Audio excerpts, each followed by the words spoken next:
This week, it's a short episode for the July 4th holiday. We welcome Rob Allen, Chief Product Officer at ThreatLocker, to discuss the value of Zero Trust. Business Security Weekly starts now.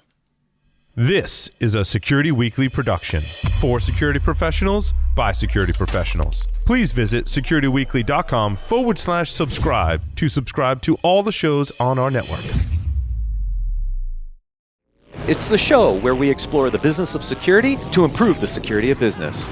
Your trusted source for actionable insights on leadership, communication, and innovation. Get ready for Business Security Weekly. Imagine a world where every threat, ransomware, supply chain attacks, zero-day exploits is stopped before it can even begin. ThreatLocker makes that world a reality with a zero-trust approach to cybersecurity. By giving you granular control on every executable that can happen in your environment, ThreatLocker protects your business around the clock. No more guessing, no more gaps. Just rock-solid protection that keeps your operations running smoothly and your data secure. Discover how ThreatLocker's least privilege approach can safeguard your organization against known and unknown threats. Take the first step towards total peace of mind. Visit securityweekly.com/ThreatLocker today. Welcome to Business Security Weekly. This is episode number 402, recorded June 30th, 2025. Buongiorno. I am your host, Matt Alderman. Yes, returning from Italy. Magnificent wedding for my daughter, Renee Alderman, who is also the executive producer for the podcast.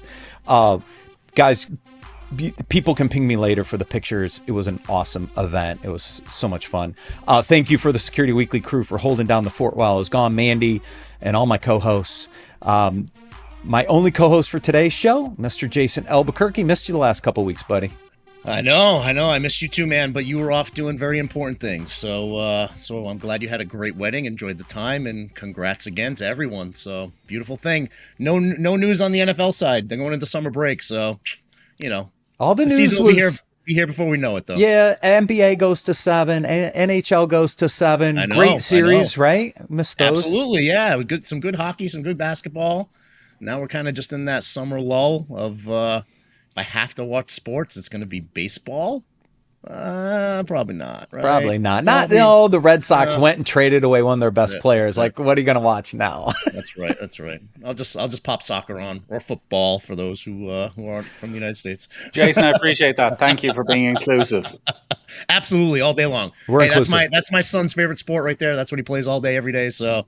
He's a football fan. Maybe a little cricket for you too, Rob. Just now, if you keep on with it, Jason, you're probably going to confuse all your listeners out. That's the only problem. I appreciate you including me, but I'd probably safer to call it soccer. Soccer. All right, let's get into it. This segment is sponsored by ThreatLocker. To learn more, please visit securityweekly.com/ThreatLocker. Rob Allen is a seasoned IT professional with over 2 decades of experience helping businesses embrace technology while navigating its evolving challenges. Joining ThreatLocker in 2021 as VP of Operations for EMEA, Rob's deep technical expertise and commitment to customer success fueled the company's expansion across the region. Rob currently serves as ThreatLocker's Chief Product Officer. Rob, welcome back to Business Security Weekly. Thank you, Matt. Great to be here. So yes, it's a pleasure to have you back. It's been a pleasure to watch the growth of ThreatLocker. I was telling Danny before, remembering when you guys, the first time Paul and I met you guys and the growth you guys have had since. I saw your team at Gartner a few weeks ago before I left the States for Italy and great success. Today, we're going to talk about the value of Zero Trust. So what prompted this discussion was a report that came out. Zscaler, I think, did the report. They published a report in conjunction with Marsh McLennan on how Zero Trust can potentially project up to $465 billion in global annual total economic gain. That's what they estimated the loss was through not having these Zero Trust initiatives in place. And so I want to start a little bit with the value proposition of Zero Trust. Well, there's a couple of ways to look at it, a couple of ways to approach it. I mean, one, as you said, is the hypothetical or potential savings of data breaches, of ransomware attacks, of all of those kind of things. I mean, a single ransomware attack, as one example, and as the more the listeners are paying attention more will have realized I'm not actually from here originally. I'm from Ireland.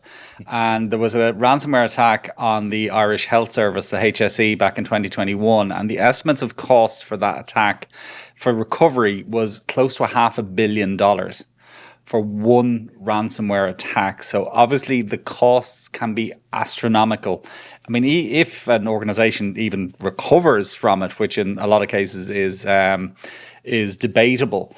But there is another side to it. So that's obviously a pretty obvious one, and you just work out how much people pay to recover from ransomware attacks and, multiply that by all the attacks and you've got your very big number, or your big scary number. But there is another side to it as well, just purely from an operational point of view. Like shadow IT is a huge problem. The amount of time, and I know from many, many, many years, far too many years, as you said at the very beginning, of basically cleaning up all the stupid stuff that users do. So the 15 Chrome extensions and the 4 different toolbars and the 3 different antiviruses they install in their machines, and they expect the IT department to clean it all up for them. So taking away users' abilities to do all those dumb things that gets them in trouble can also have a significant impact in terms of value.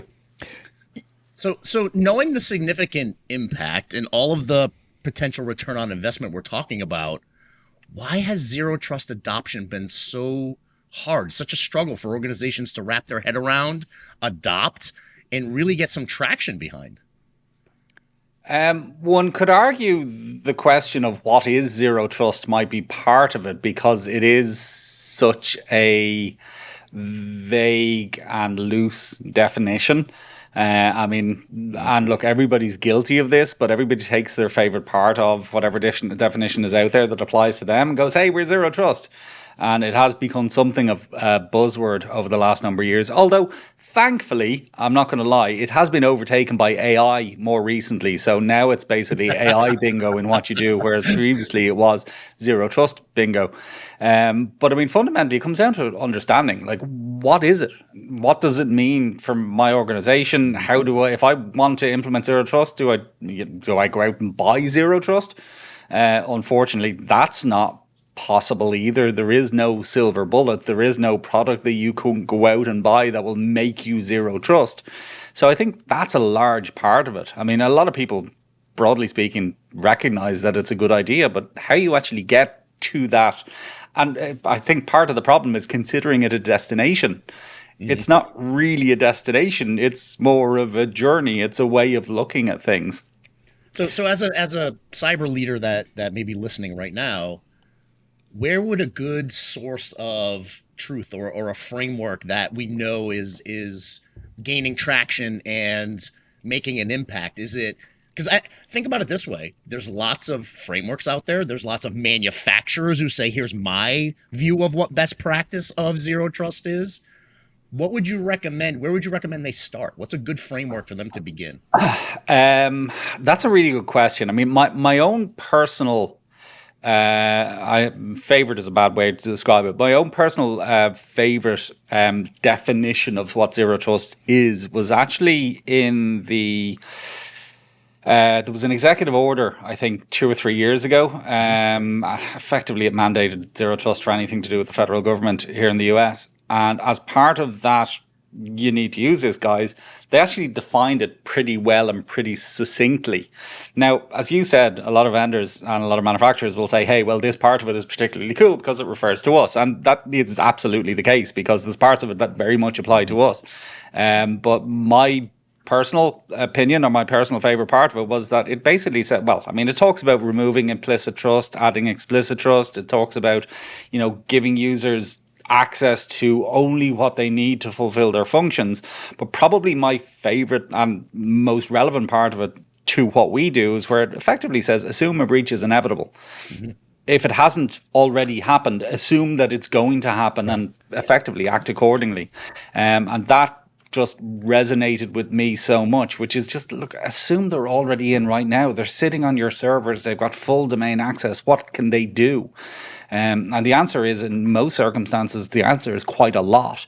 Whereas if you apply the principles of zero trust, and I mean, from our perspective, that fundamentally means deny by default, the answer is probably not that much. Yeah. So here's where things get really interesting for me, because this ties into both of your points a little bit. Number one, what is zero trust? It's not 8 SKU. It's not 5 SKUs. I think the model that I saw around the different domain constructs, right? You got to protect your users, your data, your apps, your network, your devices, et cetera, right? So there's like these 5 core domains. Great. Get it. But you can't implement that in even 5 SKUs. So there's a complexity issue here. But here's the underlying thing that I think we have to really think about. Zero trust means no trust at all. But almost every product built for security is not denied by default, right? And so I think there's a huge challenge and a huge complexity on how to deploy and administer products that by default do not deny by default, right? They're open, and you got to come up with a rule set to lock things down. That's almost the opposite of what zero trust is trying to do, isn't it? Oh, yes. I mean, to some extent, the name Zero Trust does present challenges. It makes things slightly difficult because it does suggest that you literally can't trust anything or anyone. I mean, maybe you could call it a little bit of trust, because well, I think, isn't that why one of their core principles they say verify explicitly, where they're trying to kind of change the terminology absolutely. a little bit? Yeah, 100%. And again, one of the messages I kind of tried to get across, which is deny by default. So when you say deny by default, people get really scared because they think that's terrible. That means we can't do our jobs. I can't use my software. I can't run anything.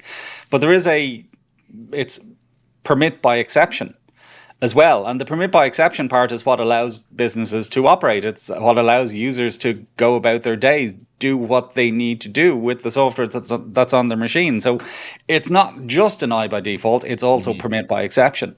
So there are nuances to it. But as I said, I think to some extent the term zero trust doesn't do the concept any favors. Oh, 100%. I mean, exactly, because a lot of times you'll have business leaders who aren't technologists, CFOs, CEOs, look at a zero trust as a concept, and you have to dig under the covers a little bit deeper to say, we're always verifying your identity, because the challenge that they have is they're like, you're going to stop my business from being able to move forward. You're going to be friction, right? And as security leaders, we're always trying to say we're business enablers. We're trying to get that seat at the table as a business enabler. So it's counterintuitive, and you really have to educate leaders about, yes, the name Zero Trust, right? That's just the name. Let's talk a little bit deeper about how we execute on that. And it is. It's constantly verifying. It's that verify explicitly. Right. Yeah, or limiting access. I mean, is another way to look at it. But as I said, I like to try and keep it as simple as possible. Yeah. I try and say, look, the way we look at this is denying by default with the proviso that you also permit by exception is fundamentally what's going to keep you safe. And look, it takes a bit of getting used to. It takes a little bit of time to get your head around it as a concept, because we've had 20 plus years of lived experience of cybersecurity being something that lets everything happen unless it's known to be bad, allows everything to run, everything to do anything it wants to do unless it can be recognized as malicious. And it's a full 180 from that to no, just block everything that isn't explicitly allowed. So I don't care if it's, TeamViewer or AnyDesk or a piece of ransomware. If it isn't explicitly allowed, we're not going to allow it to run. So it is a very different approach. And as you said, part of our jobs is to explain people that, look, this approach, the value in it is pretty apparent and pretty obvious, but this is how you can take steps to get yourselves to there. Because this is the other side that the research doesn't fully get into. Yes, I could potentially see a gain in dollars, but how much is it going to cost me to get that gain? Right? So the other side of the equation that we have to be cognizant of is, what's it going to cost me to deploy zero trust to get the benefits or the value out of zero trust, right? it doesn't make any sense to invest $30 million to reduce 30 million in risk because there's really no return on investment. Right. And so this is where I want to get into a little bit on where I see the challenges with Zero Trust is the cost of implementation, the complexity of implementation. And I think if you can deploy components of Zero Trust easily, that doesn't cost you millions of dollars to do, then you can actually extract that value on the other side. And so not every set of products fit well maybe into a Zero Trust model. And so what I want to talk about a little bit, Rob, is like from a ThreatLocker perspective, what have you done to streamline and make deployment and administration easy? Because I see that as one of the big hurdles from a cost perspective. Well, there's a couple of sides to it. I mean, first of all, we're effectively policy based, so it's a set of rules. The first part, and as you're absolutely right, that it is perceived as being a really heavy lift. And it's perceived as being a really heavy lift because people have used products that have done it, and it's been really hard. It's been a lot of work. So there's a couple of things. As I said, the first part is in actually creating the policy. So what's needed? So deploying an agent onto machines, letting it basically learn your environment, figure out what's on my machine right now, what's the software I use on my computer, what do I do every day? Basically build a picture, a baseline of what normal is. The other side to it, and this is the really big one, and this is the thing that's going to save companies so much time compared to what they did previously, was we have developed this concept of what we call built-in applications. And built-in applications are basically application definitions that we maintain. So we've got a built-in for Office, we've got a built-in for Chrome, and we have an applications team, basically over 100 people here who work 24/7, 365, checking applications, cataloging them when they update, grabbing all the hashes to do with that application, and then all that hard work basically gets pushed down to people's machines automatically. So I don't have to allow a new version of Chrome to run on my machine or all of my customer or all of my users' machines. Fundamentally, ThreatLocker are doing all of that hard work in the background, and I benefit from it. So that's it's kind of the secret sauce as to why it is as easy to manage and as easy to maintain as it is. Whereas, as I said, as far as I'm aware, nobody else does anything even remotely similar. Yeah. So when working with ThreatLocker, I mean, a lot of times we'll go into engagements with third parties, and there'll be the expectations and the level of effort for the vendor, but then there's the level of effort on the customer side, right? So what does that overhead look like if we're going in and I'm going to jump right into ThreatLocker and I'm going to bring you into my environment? What's the expectational level of effort that you need from the client to be involved in the implementation? Typically, what we ask for is an hour a week. Okay. From any customer. Just give us an hour a week, because a lot of the heavy lifting, the policy building, the automatic creation, all that stuff is happening in the background. Basically, all that needs is time. So what we say is, look, give it an hour a week, deploy a few agents, let it learn, see what's out there, build a picture. The beauty about it is there is always a surprise of some description. No matter how few machines you deployed it to, you will always find something that you went, oh, I forgot I installed that thing way back when, and it's sitting on my computer right now. I mean, the best example is things like remote access tools. I mean, I've spoken to organizations and worked with organizations who've got 5, 6, 7 different remote access tools running on their computers that they'd completely forgotten about. So having that visibility over what's there is a huge thing. But generally speaking, all we say is, look, jump on a call with one of our solutions engineers. An hour a week, they'll go through what's been found, what's been learned, the policies that have been created, the software that's present. They'll tweak and adjust stuff and get it basically into a place where you can turn it on, kind of safe and secure in the knowledge that you're not going to break things. Because, again, to steal a Hollywoodism, it is a very powerful tool, and with great power comes great responsibility. It is possible to break things, and we do not want our customers to break things with this. So we will basically take our time, do everything that's needed, make sure everything is fine, nothing is going to break before they even think about turning it on. Yeah, no, I love to hear that. You're taking the time with the customer to go out there and baseline the behaviors of the network and really tune your product, so that way when it does go into production, it's not going to be disruptive. After you get that baseline and it's really just kind of chugging along, what's the continuous improvement cycle? Like, how often do they have to get with you again to tune? I mean, there's changes in the environment all the time, right? I mean, new applications, new systems, How often should they be connecting with you more on that strategic level of, hey, maybe we need to rebaseline, or maybe we need to. Yeah, at a very minimum, we would suggest, and we always try to engage with customers at least once every 3 months. Okay. Now, the customers you deal with are obviously, they differ greatly. You've got some who you'll basically go through it with them, do 2 or 3 calls, and they say, yeah, this is fine. We know everything. We understand it. We obviously have fairly significant training in terms of the university where they can basically train themselves up to learn as much of it as possible. But at the other end, you've got some people who basically want effectively constant hand holding. They want us to go through it with them, every couple of weeks, every month, whatever the cadence or schedule is. I mean, we will effectively accommodate either or both. Your average customer, as I said, it might be once a month, once every 2 months that they get in the call. And it's a lot of times it's just, show us the new stuff you've done. Show us the changes you've made. Is there anything cool that I need to know about? Is there anything I need to look out for? That kind of stuff. But the beauty about it is, and it's one thing that our CEO has always felt very strongly about, is this isn't something that you have to pay for. You don't have to pay for onboarding. You don't have to pay for even constant hand holding. I mean, there's no limit on the amount of interactions that you can have with either our solutions engineers or our support team. So, it could be 3 a.m. and something pops into your head. Oh, how do I do this? You just open up a chat and you've got a human being, not AI, I stress, on the other end of a chat, within a minute. Yeah. Very good. What's a typical deployment timeline look like? I know you got a baseline, but is that like a week, a month, 2 months? Like, give people an idea of from start to finish, how long does this process take, at least from an initial policy build? It can be as long or as short. I mean, we generally wouldn't recommend anything less than a week, but it can be as long or as short as you want it to be, depending on how much work either you and we want to put into it. I mean, I've seen 15, 20,000 seat organizations secured within 5-6 weeks.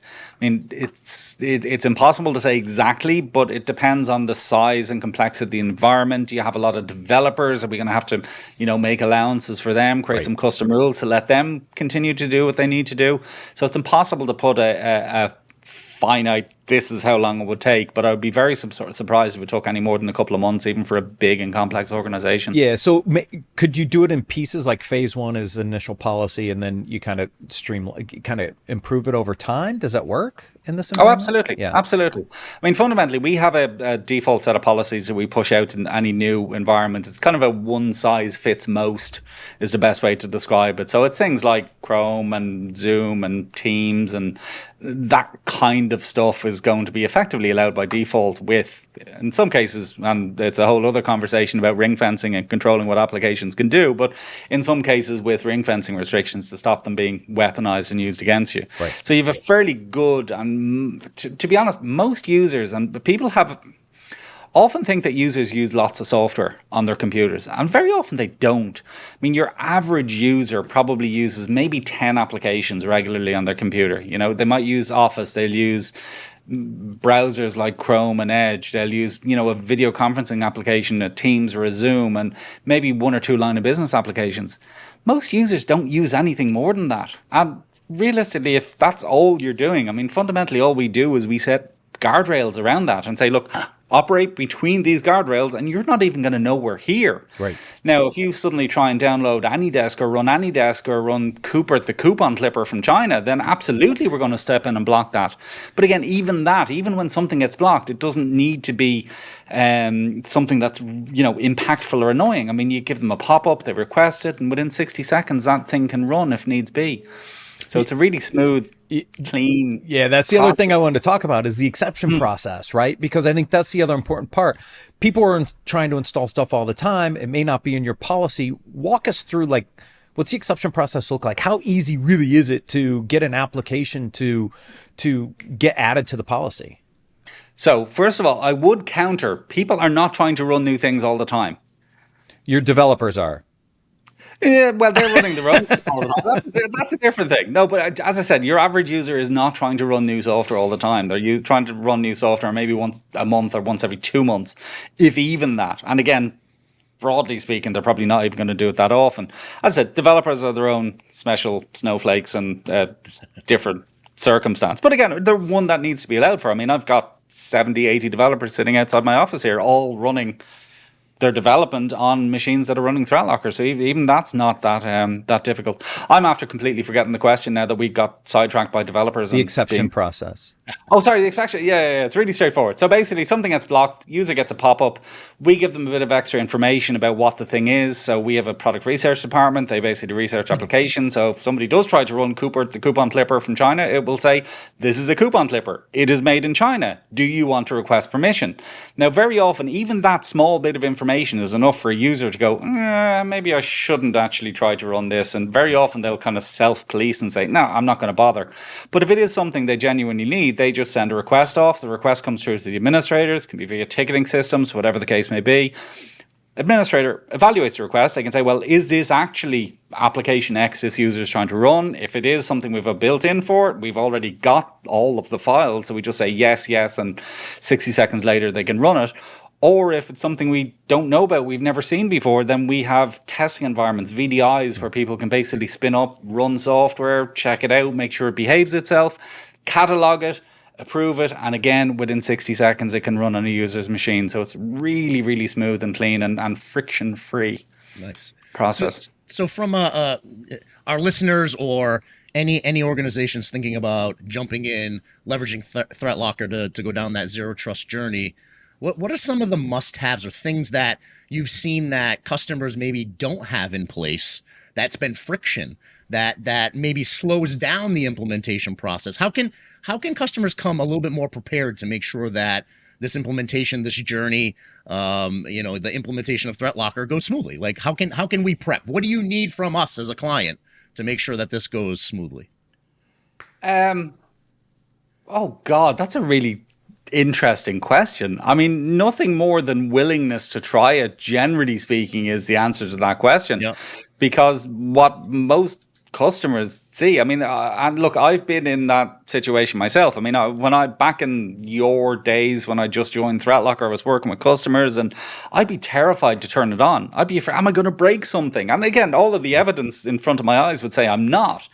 And I'd think, okay, what happens if I turn it on? I've done it for customers. I mean, I've enabled it for hundreds, thousands of machines sometimes at a time. And very often, all you hear after it is crickets, because everything is in place to allow the users continue to do what they want to do. So generally speaking, you don't need to do any more preparation than that. So it is pretty much just the willingness to say that there is another approach that we could take. There is another way of addressing the problem that is cybersecurity that doesn't involve knowing what everything is bad is. Mm-hmm. I mean, we found a really interesting thing quite recently, actually. So and I mentioned ring fencing earlier because from our perspective, there's two parts to what we call application control. So application control is obviously the what can run and what can't run. Being what can run is what's been allowed, what can't run is everything else. So malware, ransomware, all that stuff isn't going to be able to run. And also good applications that can be misused. So, I mean, we've seen putty be used for data exfiltration.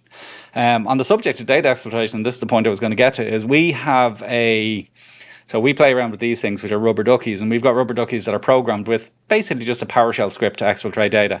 Really simple, just goes through a user's documents folder and uploads everything it finds to our Google Blob storage. Now, we've been doing this for years, literally years, and challenging people, saying, hey, look, plug this into your computer, see will it steal your data? Invariably it will. But we came across a situation where basically this script, one of the major detection tools, one of the major EDRs basically started blocking this and reporting it as malicious. So we were like, oh, damn, foiled. And I got different versions of it, Python versions of it and curl versions and custom executable versions to get around the fact that it was now being detected as malicious. One of our special operations guys was working on this recently, and he created a variation on the script. So basically it downloads 7-zip, which again, 7-zip is not a bad application. It's not malware. It's not going to get blocked by most detection. And he basically uses that to encrypt files into an encrypted archive, deletes the originals, and uploads the encrypted archive to the internet. It's not picked up as malware. It's not picked up as malicious. That other tool that was detecting exfiltration ain't detecting this because it's a single file. So what now has become apparent is they have some sort of a limit in there to go, under this number of files, No problem. You can upload whatever you want. Over this number of files, it's data exfiltration. And that shows how difficult the problem is to detect and know everything that's bad. I mean, you quite simply can't. There is no way to know all of the tools, all of the tactics, all of the techniques that are being used, all of the malware, which again brings us around to why this particular solution to the problem, which is more around controls than figuring out what's good or bad, is so effective. Right. And so to finish that thought for a second, that's where ring fencing, not only what can run, but what it can actually do is the ring fencing part. And it's a combination of those two that provide some of the uniqueness, I think, in ThreatLocker is the ease of saying, yeah, these can run, these can't run. But even if these can run, they can't do certain things. Because if they attempt to do things, that's malicious in itself, and we're going to block that. Correct. Exactly. So again, it's just about controlling what things can do when they're running. So does PowerShell need to reach out to the entire internet? Because out of the box it can. And it's sitting on everybody's computer. Every Windows machine has got PowerShell on it. So do you want it to be able to download and execute payloads? Do you want it to be able to run remote code? Probably not. Probably not. Do I want Chrome to identify all the devices on my network? Probably not. No, yeah, absolutely. So again, that's another thing that you can ring fence. But there's so many different examples of this. Hundreds. I mean, again, we ring fence, I think 40 or 50 applications out of the box. But it's things like, I mean, the other thing we can control with ring fencing, and it's really important, is application interaction. So what things applications can talk to, and more specifically, what things applications can't talk to. So, for example, does Chrome need to call PowerShell? Does Office need to call PowerShell? Do any of those things need to call Run DLL or RegServe or any of dozens of weaponizable Windows applications? I mean, probably not. Probably not. Again, somebody in their infinite knowledge and wisdom in Microsoft decided it'd be a really good idea to make Office be able to talk to PowerShell or call PowerShell. So, how do you think all those crazy macros and stuff work? Well, just because something is possible or just because you can do something doesn't mean you should do something, is what I would counter. I don't disagree. Rob, thank you so much for joining us on Business Security Weekly. No problem at all. It's been a pleasure, Matt. Always a pleasure. If you want to learn how to extract value out of your Zero Trust initiatives, please visit securityweekly.com/ThreatLocker to learn more. Thank you, Jason, for joining me. Thank you, everyone, for watching and listening. Enjoy your July 4th holiday. We'll see you next week on Business Security Weekly.